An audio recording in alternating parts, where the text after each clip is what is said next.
Hello, tribe, and welcome to another episode of the Faye Jones Live podcast. This is your host, Faye Jones, and I'm so excited to be here with you today. I can't believe it. We finally did it, got all the equipment, the cameras, everything set up, and we are doing our very first video podcast. So if you are tuning in on Spotify, you are able to watch us live on video, not just hear us. On all the other platforms, there's audio, but I am sure in the future there's going to be video form. But for now, it's only available on Spotify. So today's topic, we are going to be talking about the importance of boundaries, but not just boundaries in all relationships, but in some very specific relationships. And in this case, we are going to be talking about boundaries in friendship. If you see my eyes drop down, it's because I have notes right in front of me. And I do this because I want to make sure that I don't miss absolutely anything that I wrote down that I wanted to share with you today. The first thing we need to establish is what are boundaries? And you see, boundaries are essentially limits, both physically, emotionally, spiritually, that we set with ourselves and with other people. Why do we have to set those limits? Well, those limits set the boundary lines of our own individuality and personality, our own self-worth, how we view ourselves, our confidence. It determines our independence. When it comes to other people, again, it also establishes their individuality, their personality, their self-worth, etc. So as you can see, it is very important to have boundaries in our lives. But what happens when that doesn't take place in friendship? And that's exactly what I want to share with you today.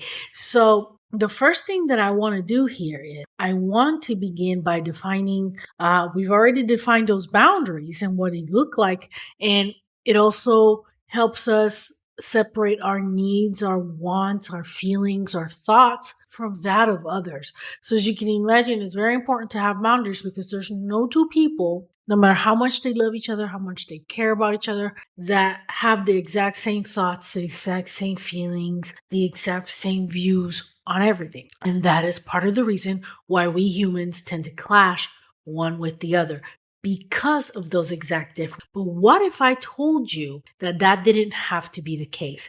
That you could build solid, strong, beautiful, thriving relationships, and that part of setting boundaries is actually a little bit of confrontation, but not with the we don't want to mistake it with fighting. Confrontation and fighting are two different. And another thing that we need to clarify is that boundaries is not putting up walls to keep people out. So if you've been hurt, what you think may be a boundary, sometimes it's just a wall. And how do you know it's a wall? Is when it prevents you from enjoying existing relationships that are healthy, when it keeps you from bringing in new relationships into your life, when you find yourself always leery of everybody and waiting for the shoe to drop, that is a big indicator there that you are putting up walls instead of boundaries. And this is very easy to happen. That's the reason I'm addressing boundaries with friendships,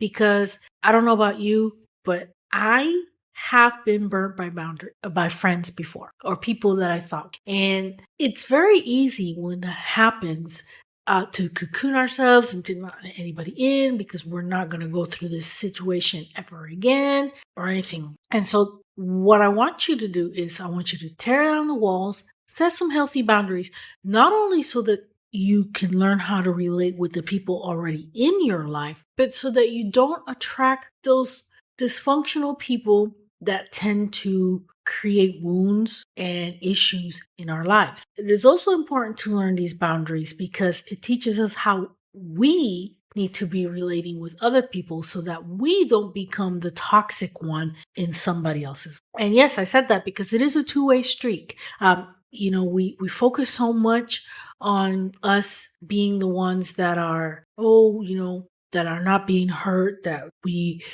are not experiencing heartache from friendships, but we also forget that we too have toxic traits. It's a two-way street. And sometimes our little toxic traits can become very detrimental for another person. So this is a way to keep ourselves in check. Like the apostle Paul said, don't think higher of yourself than you ought to. This is where we're at. So now again, I spoke about different categories of boundaries, and I want to go over them really quick before we dive into setting those boundaries with friends. And I want to show you how boundaries are biblical. They're very much biblical. And so the first boundary that we encounter is physical boundary, and this involves having our own personal space, where we limit who touches us and how they touch us. There's a level of privacy. So, for instance, you get to choose who enters your bedroom, who touches you, that kind of thing. We have physical boundaries. And Jesus had physical boundaries. And I'm going to show you these. And Jesus was expert at setting boundaries. Very often he removed himself from crowds. And you can see that in Luke chapter 5, verse 16, where Jesus kind of pulled away for a little bit. He even pulled, not just from the crowds, but even sometimes from the disciples, and he would disappear and go by himself. And those are boundaries. And why is it so important to sometimes set those boundaries where you take time to be by yourself? It's decompressing, processing feelings and emotions, and different things. There's also emotional boundaries, and that means that when it comes to emotional boundaries, there is certain levels of intimacy that you will experience with one person that you will not give another. For example, I don't have the same level of intimacy with my son that I do with my husband. I don't have the same level of intimacy with my husband than I have with God. And there's levels. There's levels of those emotional boundaries. There's boundaries about what we say with our words. I'll never forget it. My grandparents, as well as my great grandparents, my great grandparents lived a very long life. My great grandma on my mom's side was alive until she was in her 90s, and it was very peculiar because I would always watch my aunts and uncles who were already grandparents themselves, y'all. They had grown kids and were grandparents themselves, and come around my great grandma. And it didn't matter how old or how grown they were, you would never see them drop a cuss word around they would never speak foul around my great grandma. As a matter of fact, if they did, not only would my great grandma call them out on it, but my great grandma was known to get up and smack somebody in the mouth if they spoke that way. And so she set a boundary that in my presence, you are not going to speak foul language. You are going to speak with respect, and you're not going to use profanity. And so everybody knew around her, you don't cross that line. And we all have boundaries of different sorts. So that's why it's so important to keep these types of boundaries in mind. And why is this so important that we establish boundaries, especially in friendship? And here's the thing. All friendships come from different backgrounds, different experiences, different upbringings. So what might be acceptable for one person is not acceptable for the other person. And that tends to create misconceptions and misunderstandings sometimes, and fallout between friendships. And I don't think that friendship should be disposable. Just because we have a little friction and a little disagreement, it doesn't mean that we can't figure out how to communicate better, because the whole purpose of communicating is not to determine who's right and who's wrong. The purpose of communicating is to understand each other. And so when we share our boundaries and we share why we have those boundaries, now we're learning to understand the other person. We start to understand where they come from, what shaped them, what led them to that. And now we can be more mindful on how we show up in their life. And so boundaries, like I said, help with effective communication. And it is important to discuss things with honesty, respect, and make it very clear. Don't beat around the bush. Don't get that passive aggressiveness where you're kind of throwing hints and things like that, and you expect the other person to have a crystal ball or to read your mind. That's not going to take place. So we need to have the vulnerability and the courage to express what our needs are, what our desires are in that friendship, and allow the person the space to mature into that friendship and to grow in intimacy with you. Because a lot of the times, here's the problem: we express our needs, our wants, our desires, what we don't like, but we don't allow time for the person to unlearn a behavior and learn new one. And so we have to be able to give that space. And why is this so important, that the communication?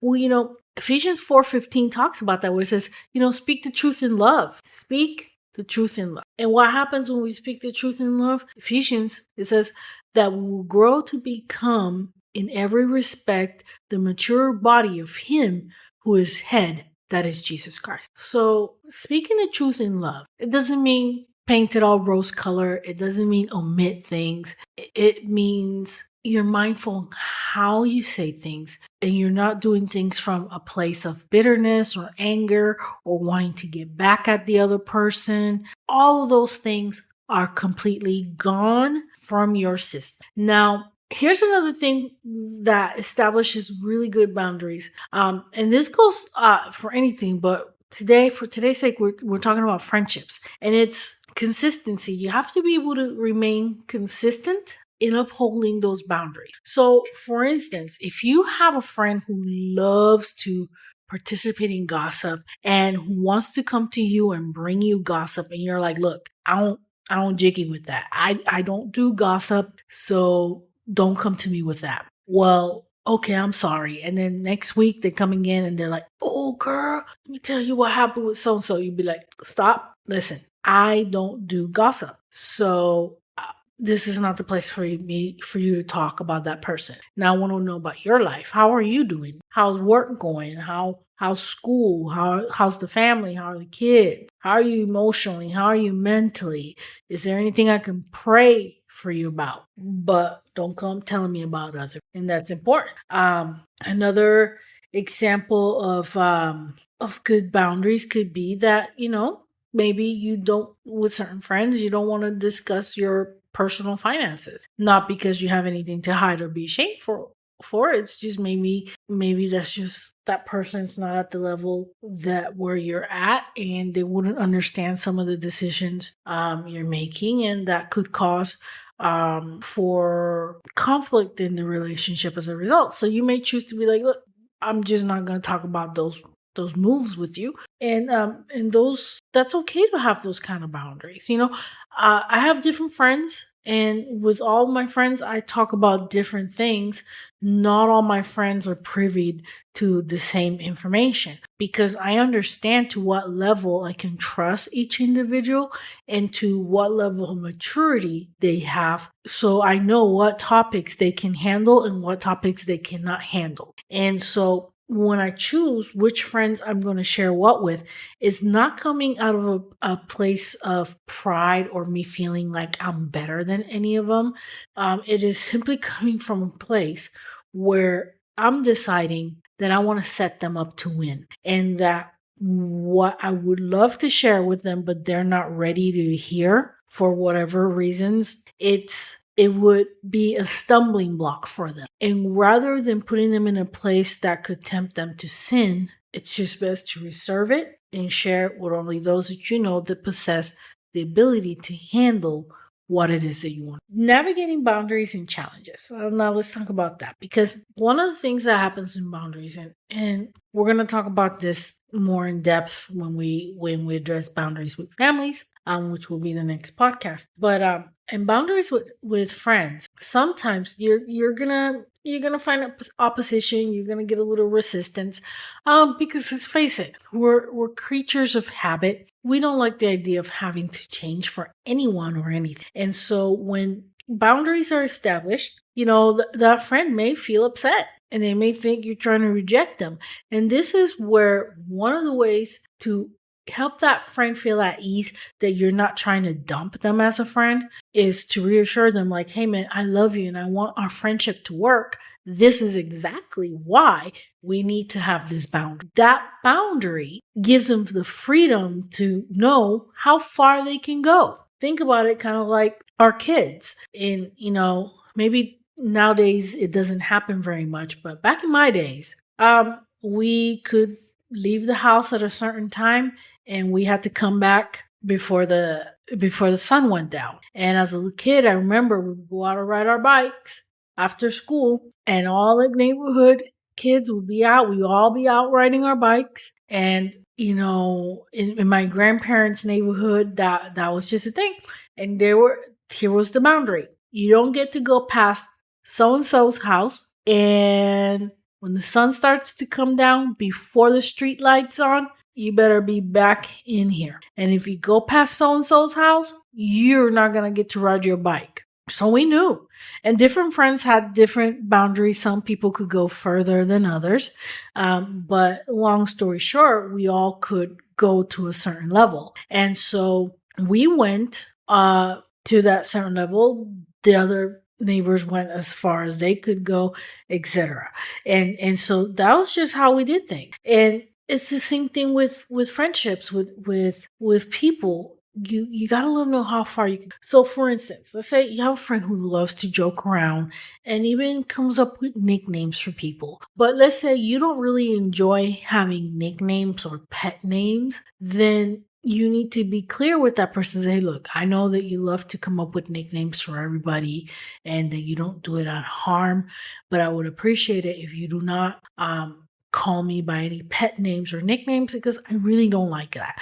I'd rather you call me by my name. Now you set that boundary and they know to call you by your name. Now, here's another situation. Sometimes life changes. And when life changes, you may need to establish new boundaries. For instance, if you're single and now you get married, and when you were single, you and your girlfriends or even the guys crash at each other's houses, you stay up all night, play games, party, whatever. Now you're married. Your spouse doesn't want your house full of people all the time, spending the night, staying up late, because your spouse may want to spend time with you, or they may just want to walk around the house in their underwear. They may want to take a nap, and they don't feel in the liberty to do that if you got your house full of people. So now there's new boundaries that have to be set with your friends, which is like, hey man, if you don't come over, that's cool, but we got to keep this just a few hours. And after a certain time, y'all need to be going home, because I got to respect the fact that my spouse is going to want to get some rest. And no, I'm not going out clubbing anymore.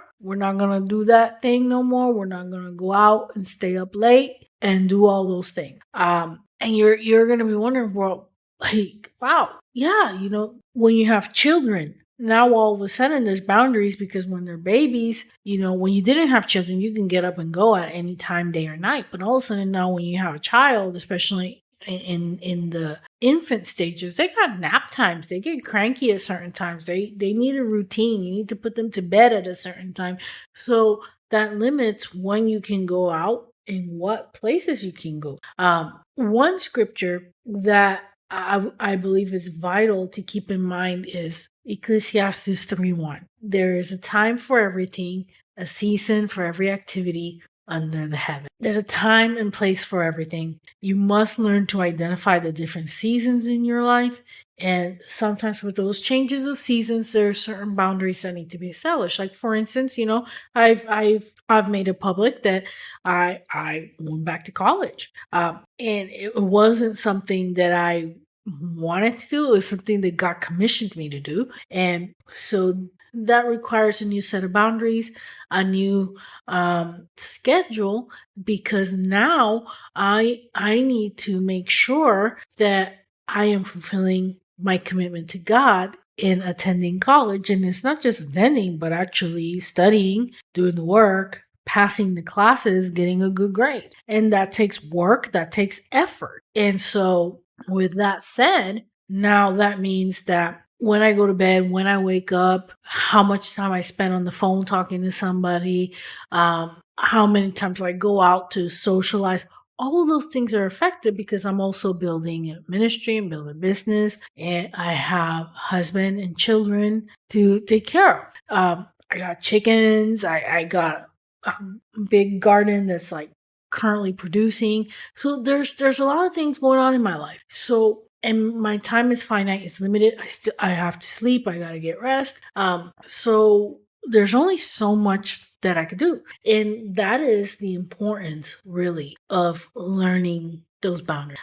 It help us to thrive. One thing that I was sharing with one of my spiritual daughters was, remember, when you say no to something, you're saying yes to something else. So don't feel like you're being deprived or like you're being mean for saying no. And it's all about boundaries, because in order to say yes, let's say, to getting that degree or to building that business or to having the kind of family that you want, there are certain things you're going to have to say no to. And those no's, believe it or not, are not always going to be towards other people, but sometimes towards yourself. Because I have to tell myself, no, Faye, you're not going to spend 3 hours scrolling on social media on the phone, because you've got an essay to write, you have some research to do, you have a podcast to record, and those kind of things, and so I want you to leave this understanding that boundaries are essential and they're important. All relationships, but especially in your friendships. Don't be afraid to be transparent and honest about where you're at and what kind of boundaries need to be in place. Those people who truly love you and value the relationship that they have with you will work with your boundaries, and they will also communicate boundaries of their own so that you could both learn more about each other, and that's going to grow you in intimacy and closeness. Now, the people who do not have boundaries and who do not want to have boundaries, you will know, because they're the people that no matter how much time and opportunity you give them, they're going to want to do whatever they want to do, whenever they want to do it, and they're not going to care. And they will bulldoze over your boundaries. They will not respect you or your wishes. And so now you know that with those individuals, you need to make a decision to either remove them from your life since they're not wanting to play along, or at least, sometimes that's not possible since you're related to them.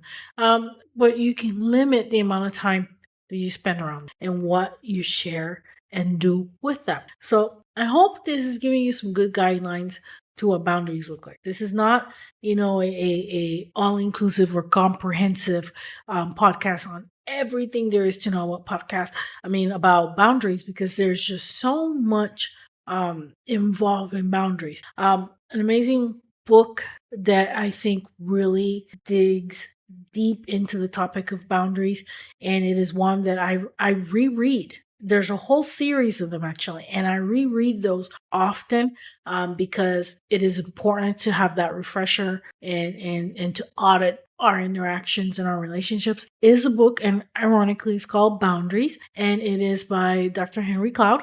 And I mean, it's a book that changed my life. I grabbed a hold of it in 2007, towards the end of 2007, getting ready to go into 2008. And it was a book that completely transformed my life. My life has never been the same. And as a result, I've been able to attract relationships and friendships that are meaningful, that are respectful, that are beautiful, where we blossom, where we thrive. And my life is full of peace as a result, because of the quality of people that are in my life. So I encourage you to get that book. You can get the print copy. They have it in Kindle, and you can also get it on Audible. So you have multiple formats to get that book. And with that said, y'all, we've reached the end of the episode. Now, if you are tuning in on Spotify, hey, tell me, what did you get out of this episode? Write me a quick note. I want to hear about it.